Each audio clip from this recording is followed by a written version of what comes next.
I remember the day the final echo of that toxic relationship truly settled. It wasn't loud. It was an insidious silence, a vacuum where joy and trust once lived.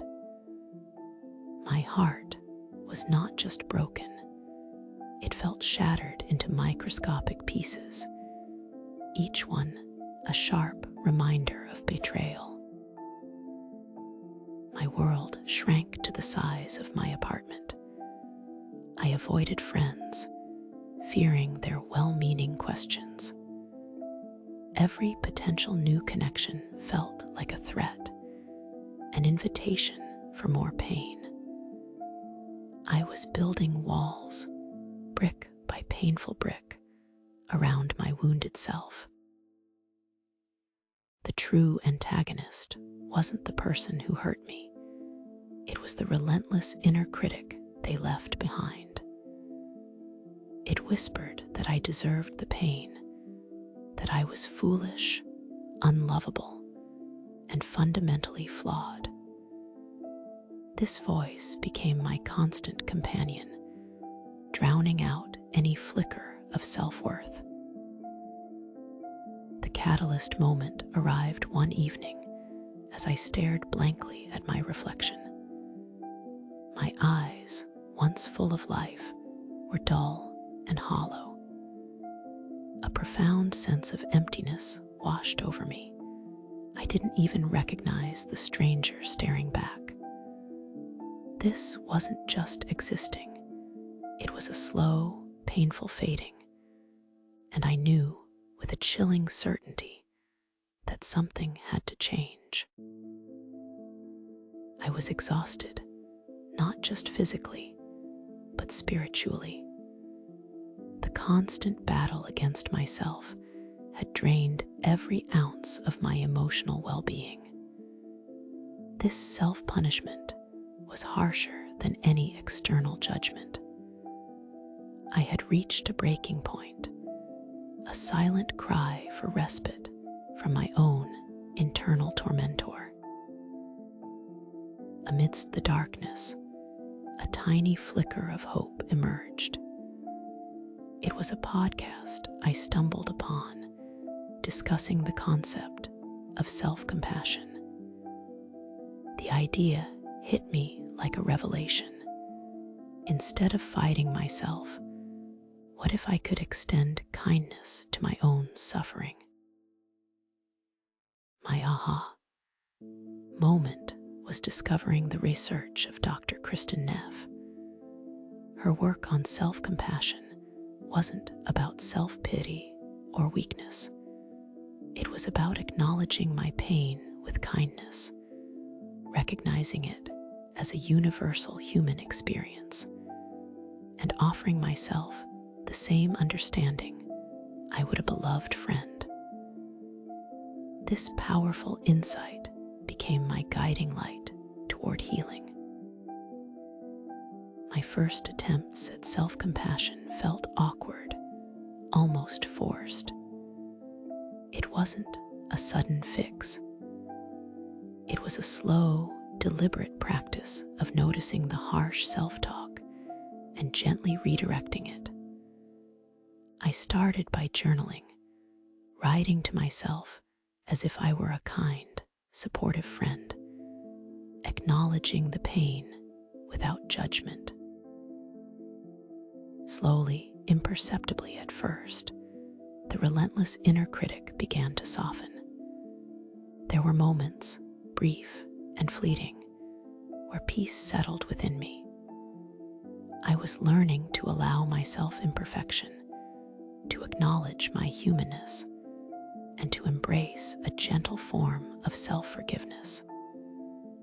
This was a profound shift, a quiet rebellion against years of self-inflicted torment. I began to actively cultivate self-compassion through daily meditation and mindfulness, observing my thoughts without judgment. I started setting healthy boundaries in new and old relationships, something I hadn't dared to do before. This wasn't about perfection. It was about consistently showing up for myself with kindness. As my self-compassion grew, so did my capacity for vulnerability with others. I tentatively began sharing my journey with a few trusted friends. The incredible empathy I received, unburdened by my previous self-criticism, was a balm to my soul. This wasn't about seeking validation. It was about authentic connection built on a foundation of self-acceptance. Old wounds still surfaced, sharp and unwelcome, but my response had changed fundamentally. Instead of spiraling into self-blame, I met these feelings with the same tenderness I would offer a child. I'd place a hand over my heart, breathe deeply, and tell myself, "This is hard. You are hurting, and that's okay." It was a revolutionary act. My choices began to stem from a place of self-love, not fear or a desperate need for external validation. I learned to prioritize my peace, to say no without guilt, and to trust my own instincts. This newfound inner strength was the most profound transformation, allowing me to live authentically. Joy, once a distant memory, began to trickle back into my life. These weren't grand, overwhelming bursts, but quiet moments of genuine happiness. Laughter with friends, the warmth of the sun on my face, the beauty of a simple flower. I was present again, tasting and feeling life with a newfound lightness. The constant inner war had ceased, replaced by a quiet, steady peace that resided deep within me. I trusted my own resilience, my ability to navigate challenges with kindness toward myself. The past no longer defined me, it informed me, but it didn't control me. I was whole, complete, and for the first time in a long time, enough. The most beautiful aspect of this transformation was its impact on my relational reality. I started attracting healthier, more authentic connections, relationships built on mutual respect and genuine care. My boundaries were no longer protective walls, but acts of self-love that allowed for deeper, more truthful intimacy. I could show up as my true self, flaws and all, and be met with understanding. My ultimate boon was a truly healed heart.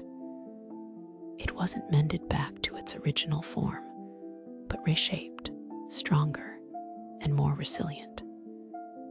My capacity for love, both for myself and for others, had expanded exponentially. I finally felt a deep sense of inner belonging, a profound peace that came from embracing all parts of myself, even the wounded ones. I could now embrace life's vulnerabilities, knowing I had my own unwavering kindness to see me through. Looking back, the contrast between the desolate, shattered person I was and the resilient, compassionate individual I've become is stark. My scars are not badges of shame, but markers of a profound journey, a testament to the power of unwavering self-kindness. I am the architect of my own healing, and that feels incredibly empowering. Life still brings its challenges, But now I face them with an inner lighthouse guiding me. Self-compassion isn't a destination, it's a practice, a constant act of returning home to myself with kindness. It ensures that no matter what storms may come, I will always have a safe harbor within my own heart. I have found true, unconditional self-acceptance. If you find yourself lost in the echoes of past pain, remember this: the greatest act of love you can offer is to yourself. Start with self-compassion. Lend yourself the gentle understanding you often give so freely to others. Your healing journey awaits, and it begins with the profound kindness you extend to your own suffering heart. This isn't just healing, it's transforming pain into the deepest power of all.